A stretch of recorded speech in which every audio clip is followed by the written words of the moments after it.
In this video, we're going to talk about integrated risk management for the U.S. Army Corps of Engineers. At the end of the session, it's my hope that you'll be able to identify and discuss the elements of the risk management model proposed for the Corps in a draft risk management EC that's been floating around for a little while. We've been talking about risk management for a bit, and so we've gotten to the point where we need to figure out what do we do now. And the answer is really quite simple. We need a risk management model to complete the picture. If the Corps is going to be a risk management agency, if it's going to be making risk-informed decisions, it needs a risk management model. We looked at the characteristics of a good risk management model, or an integrated risk management approach to decision making, among other government agencies. These are some of the criteria that we found desirable. It should be universally applicable. It should be able to be used to address decisions horizontally and vertically throughout the organization. It should be analytically based and judgment driven. That's that confluence between evidence and values.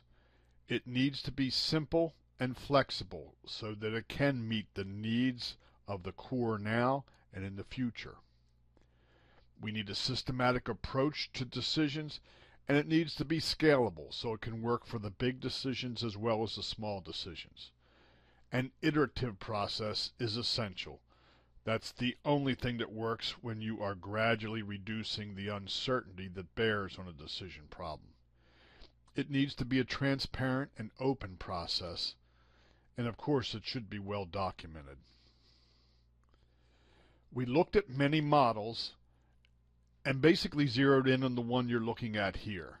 It's roughly based on the International Organization for Standardization, ISO 31000. We're going to unpack it together in the next several slides. So we're tentatively calling this the U.S. Army Corps of Engineers Risk Management Model. You need to know that that is by no means official. It is a proposal. We begin with the first step, which is establishing the decision context. And each of these steps we're going to unpack in a subsequent slide. So let me move through how this would work. Once a decision context is begun, the first ongoing process of consultation, communication, and collaboration would begin at the same time. Step 2 is identifying risks. Step 3 would be to analyze the risks that have been identified. These two steps together comprise the risk assessment component of the risk management model. That consultation, communication, and collaboration process that you see to the left of the model, that would comprise the risk communication part of the risk analysis process. After you complete a risk assessment or complete analyzing the risks, you would move on to evaluate the risks. After the risks are evaluated, a risk mitigation decision is made. Once the decision is made, there will still be some uncertainty about the nature of the outcome, and that is when the second process, monitoring, evaluation, and modifying decisions as necessary, would really kick into high gear. That would complete the cycle of the model. What I'm going to do in the next several slides is take each of these steps, the two ongoing processes, and we're going to unpack them and try to understand how they encompass risk assessment and risk communication. So, step 1, establish the decision context. Something out there triggers a risk management activity. It could be a brand new program, like the National Levee Safety Program. It could be a new study start. It could be an accident at a lock or a dam. It could be an application for a permit. It could be virtually anything that the Corps deals with on a normal basis. This begins what we call the risk management activity. Not every decision is a risk decision. So what we're going to do is identify the outcomes of this particular step. There would be a written problem statement, something that would define the problem that is trying to be addressed in this risk management activity. There would be a written statement of the activity's objectives, and those of you who come from the planning side of the house are likely thinking this sounds very familiar, and it is.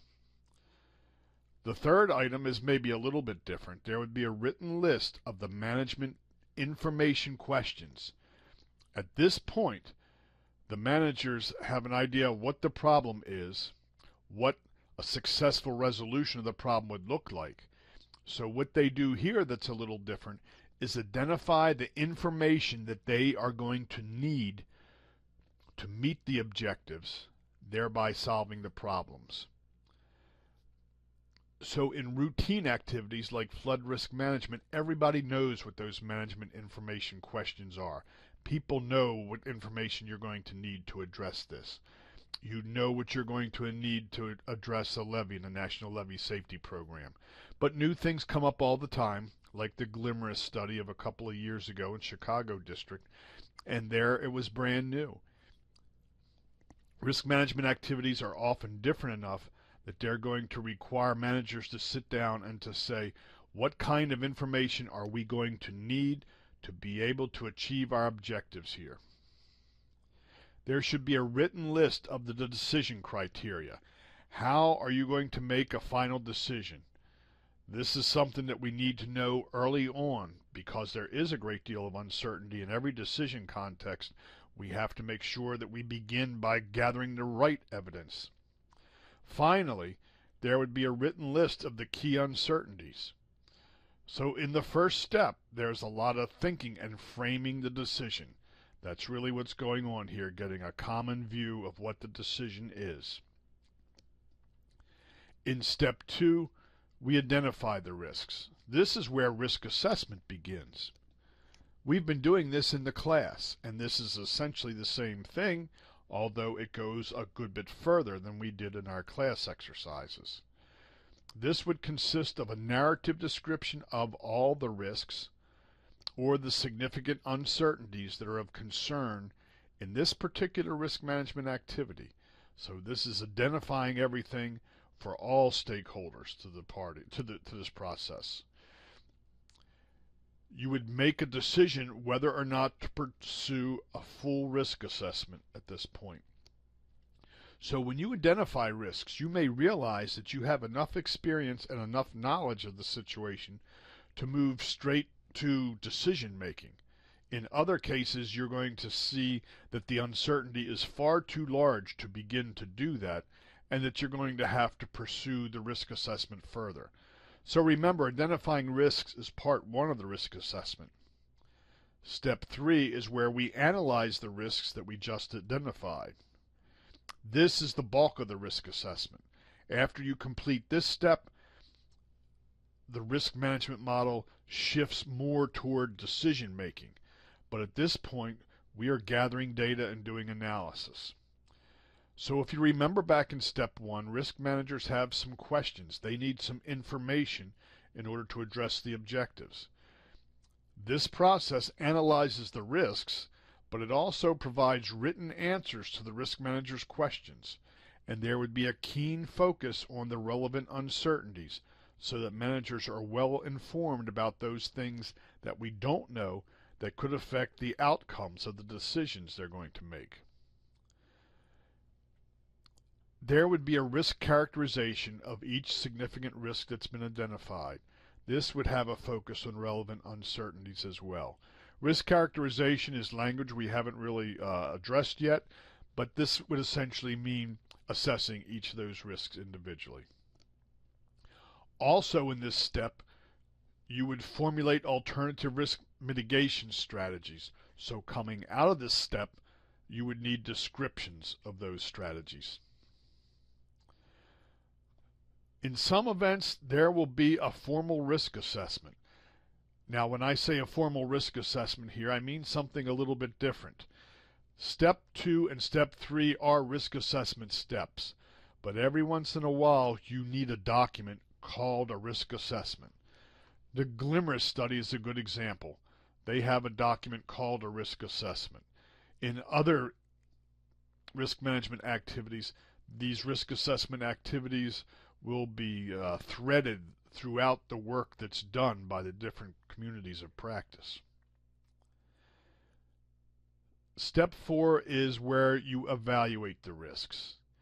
This is where you decide if the risks that you've assessed require any kind of managing.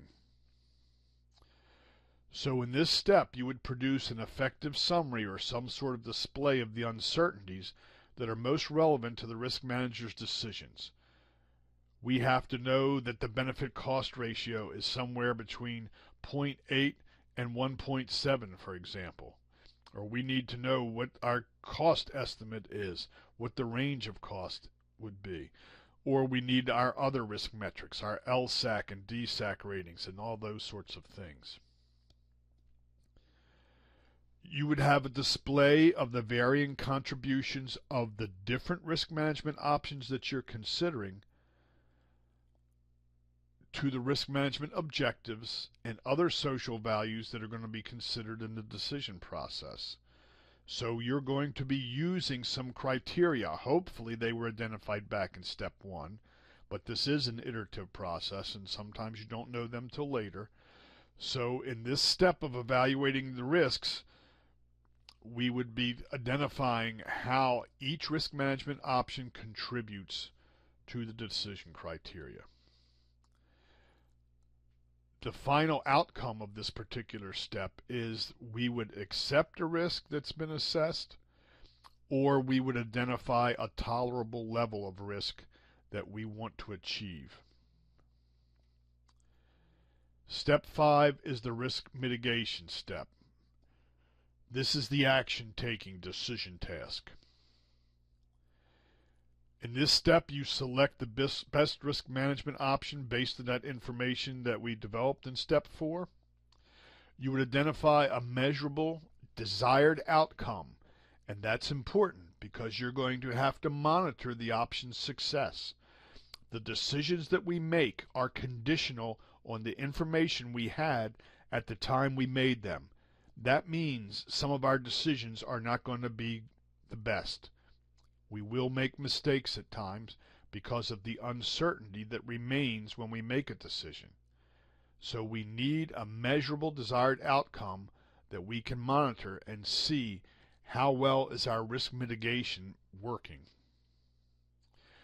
When appropriate, you might have an adaptive management plan. Sometimes the uncertainties are so great at the time a decision is taken that you'll need an adaptive management plan so you can actively monitor and measure how you're doing. You will need an implementation plan for the risk management option that is identified and selected. And you will implement that plan in this step. We've gone through the 5 steps. Now we take a look at the processes.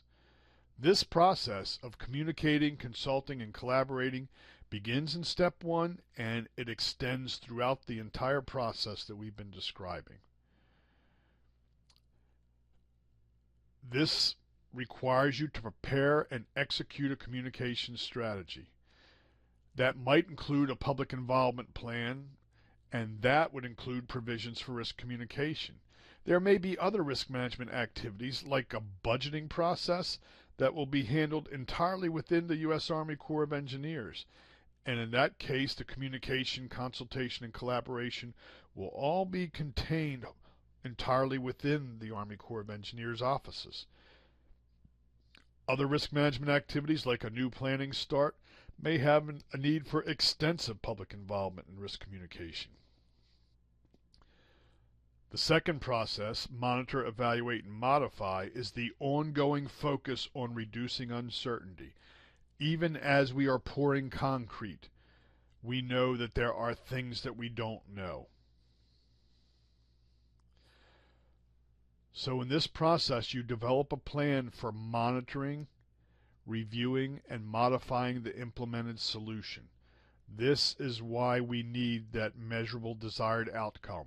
We need something that we can monitor, periodically review, and if we are seeing the risk reductions that we desired, then we stay the course. But if we are not obtaining the risk reductions that are required, then we would modify the implemented solution. Once that plan is devised, you have to implement it and carry it out. So here are our takeaway points. This U.S. Army Corps of Engineer model has 5 steps: establishing a decision context, identifying the risks and analyzing the risks, then evaluating the risks, and then taking risk mitigation as appropriate. It has 2 ongoing processes: a communication, consultation, and collaboration process, a monitor, evaluate, and modify process.